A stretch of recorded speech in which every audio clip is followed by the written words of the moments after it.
I see that Crown Royal. I saw it at home. So this is what I think about Crown Royal. That's what they could do. And I think everyone else should do the same thing.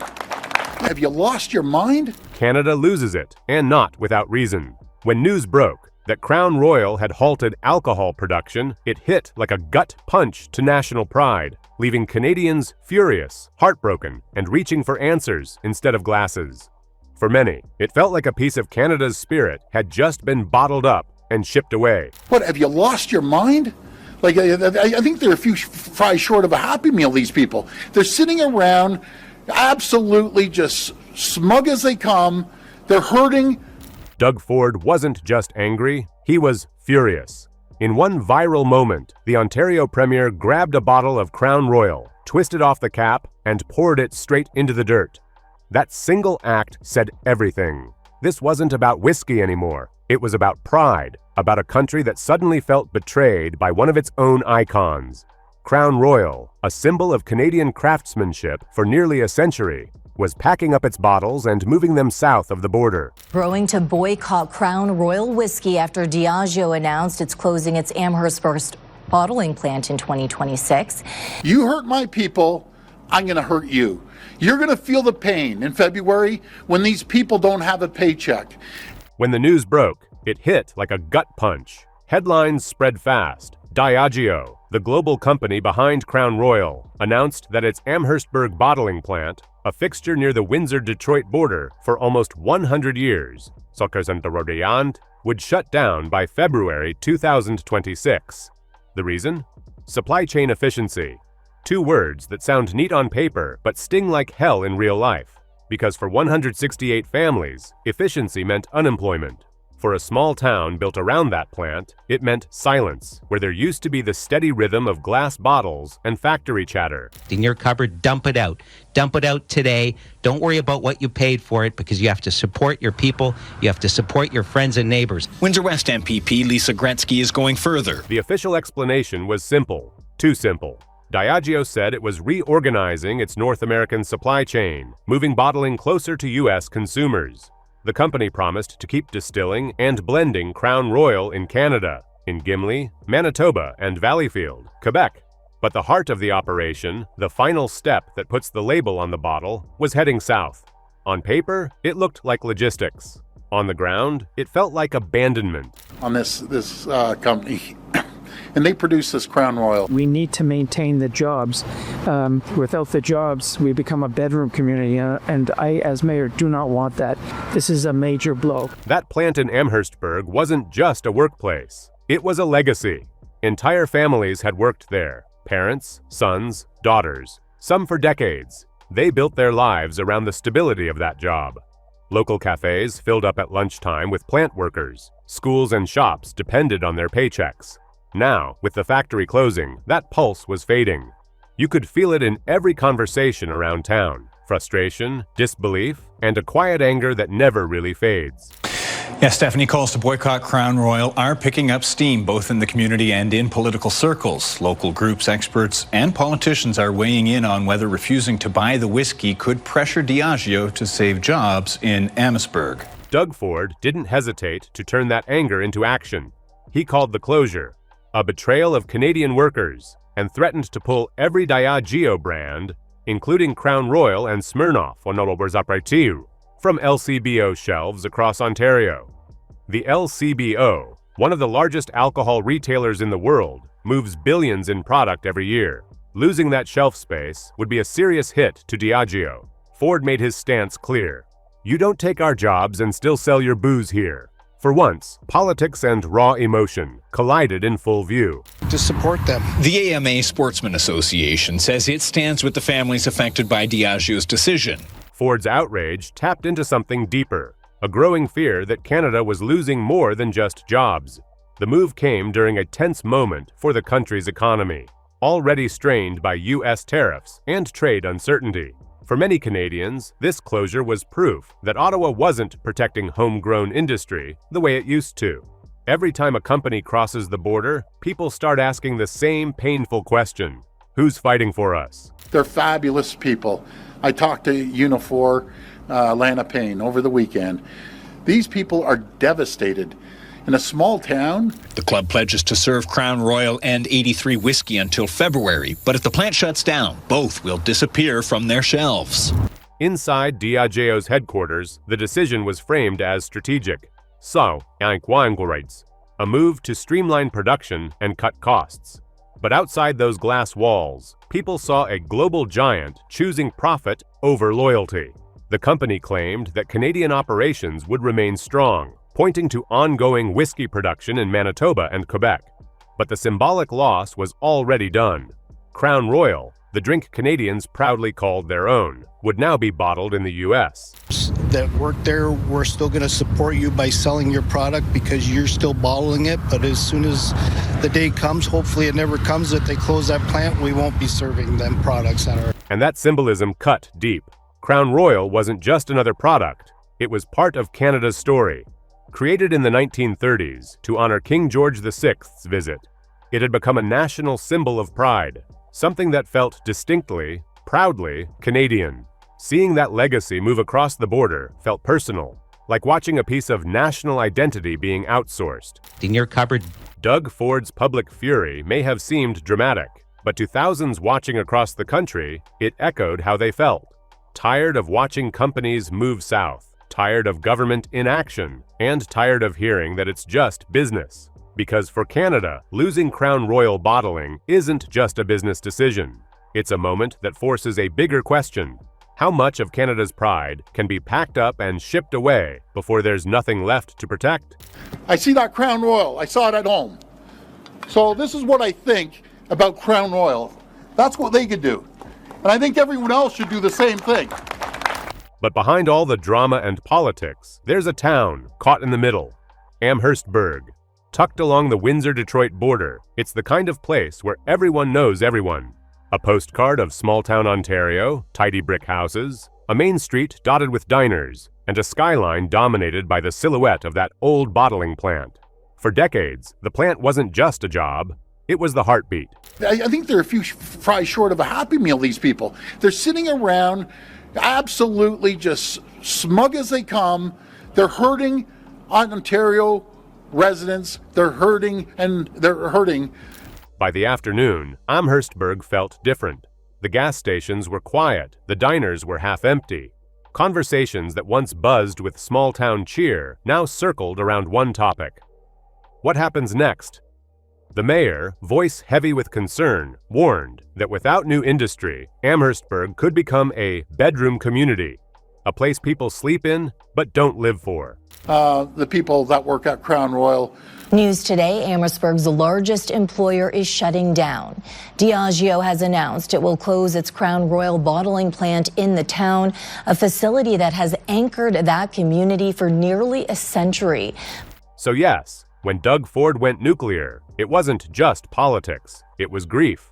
It was frustration. It was a leader trying, however theatrically, to fight back against a tide that's been pulling jobs south for years. You can call it performative if you want, but in towns like Amherstburg, performance is better than silence. To not comment. Tonight, their union, however, says they are preparing for a fight while the town officials measure what this means for the future of Amherstburg.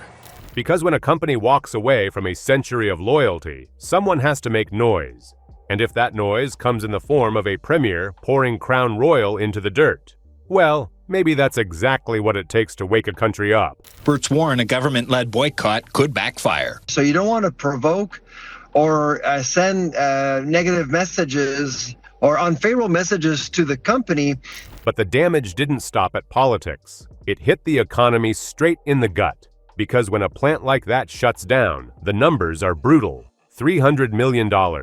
That's how much Crown Royal pumps into Canadian bars and restaurants every year. Out of that, $125 million flows through Ontario alone. That's not just whiskey money, that's rent money, payroll money, small business survival money. To not just sit back and take it. At some point, you have to show your solidarity. You have to show that fight, and you have to push back. More than 200 unionized employees work at the Amherstburg plant. Gretzky says they deserve the chance to keep their jobs after decades of local production. And then there are the 168 jobs lost. On paper, a number. In real life, hundreds of families, thousands of ripples. Because when 168 people lose steady income, it doesn't stop there. The local diner loses customers. The gas station sells fewer coffees. The hardware store owner starts cutting hours. One town's factory closure becomes a national echo. To be quite frank with you, I was pissed off. I made it clear to the company that they have a fight on their hands. The sad truth is, this isn't a one-off story. It's part of a pattern. Canadian companies keep sliding south. Lured by tax cuts, cheaper energy, and less red tape. From auto parts to food processing, the trend's the same. Factories are finding it easier to do business under American stars than under Canadian snow. And it begs the question every Canadian's quietly asking now. If even Crown Royal isn't safe, what is? Gretzky is going further, urging the province to pull the brand from LCBO stores. Because Crown Royal wasn't just a brand. It was a brag, the purple bag, the gold trim, the proudly Canadian heritage. And yet, even that pride wasn't enough to keep it bottled on home soil. That's when you realize the problem isn't just business, it's national confidence. Let's target our largest customer. Who targets their largest customer? To put it in perspective, $740 million, $750 million. The people of Ontario support this company. And meanwhile, Diageo kept its PR machine running on autopilot. The official statement talked about streamlining, efficiency, and supply chain optimization. Translation: we'll make more money if we move. Every corporate buzzword in that press release might as well have come from a template, because that's what it felt like. The copy-paste breakup letter to a country that's been loyal for a century. That remains committed to Canada. They could actually decide to close everything down and move to the U.S. They have the economic power. They have almost 400 million consumers to serve. And that's what this moment has become. A tug of war between corporate globalization and national identity. On one side, Diageo's boardrooms, talking about efficiency and profit margins. On the other, a country wondering how much of itself it can lose before there's nothing left to defend. This isn't just whiskey moving across the border. It's Canadian pride crossing customs.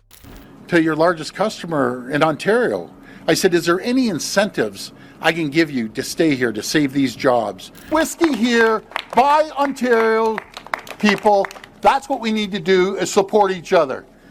While Ottawa yawned, Doug Ford seized the stage. Loud, emotional, unfiltered, Ford turned outrage into oxygen.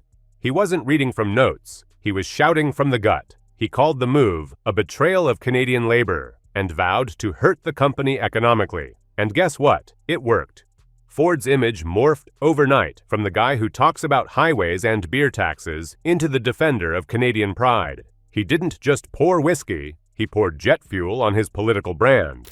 Maybe $17 million? So you're jeopardizing $740 million worth of business for what? $17 million? And you're going to hurt a community? It was classic Ford. Simple message, emotional delivery, and just enough theatrics to make the headlines sing. While Ottawa mumbled about trade mechanisms, Ford was out there, acting like he'd personally been stabbed by a corkscrew. And people loved it. For the first time in a while, someone was saying what Canadians were actually feeling. We're tired of watching companies take our work, our pride, and our history, and move it somewhere cheaper. Sylvain Charlebois says consumer-driven boycotts have historically been more effective than government ones. For now, Premier Ford says opposition leaders tried to jump in, calling for tariffs, incentives, or penalties for companies that abandon Canadian labor. But let's be real, nothing concrete happened. The outrage faded, Diageo's plans rolled forward, and the U.S. quietly added another piece of Canadian industry to its collection. Ottawa's slow, bureaucratic shuffle stood in painful contrast to Ford's fire. And by then, the damage was done. Not just economically, but emotionally. Shock and sadness in Amherstburg. The Crown Royal bottling facility is closing, yet the company says they aren't leaving Canada. Because what happened in Amherstburg wasn't an isolated story. It's part of a bigger picture. Canada's manufacturing map is slowly being erased, one factory at a time. From auto parts in Windsor, to food processing in Alberta, to now whiskey in Ontario. The pattern's the same. Global companies shifting south for tax breaks, cheaper energy, and fewer rules. Each closure chips away at the country's confidence a little more. They're hurting the people that work at Crown Royal. So you know something, a message to the CEO in France, you hurt my people, I'm going to hurt you. Maybe that's why this story hits so hard. It's not just about a drink, it's about direction. Because if even Crown Royal, the crown jewel of Canadian spirits, can be pulled south by economic gravity, what's left to anchor the rest? The answer stings. Not much. More than California, more than Texas, more than all of them, LCBO, the people of Ontario, have made Crown Royal, Diageo, that has Smirnoff's, a whole bunch of other stuff, the largest. So can you imagine a board, right, sitting around? And that brings us full circle. Back to Doug Ford, standing under grey Ontario skies, pouring that bottle out onto the pavement. You can almost see it in slow motion. The whiskey hitting the ground, the crowd watching silently, the purple bag fluttering in the wind. That wasn't just liquor spilling, that was history bleeding out. The scene captured everything. The pride, the loss, the frustration. It was a eulogy in liquid form. Ford didn't have to say much.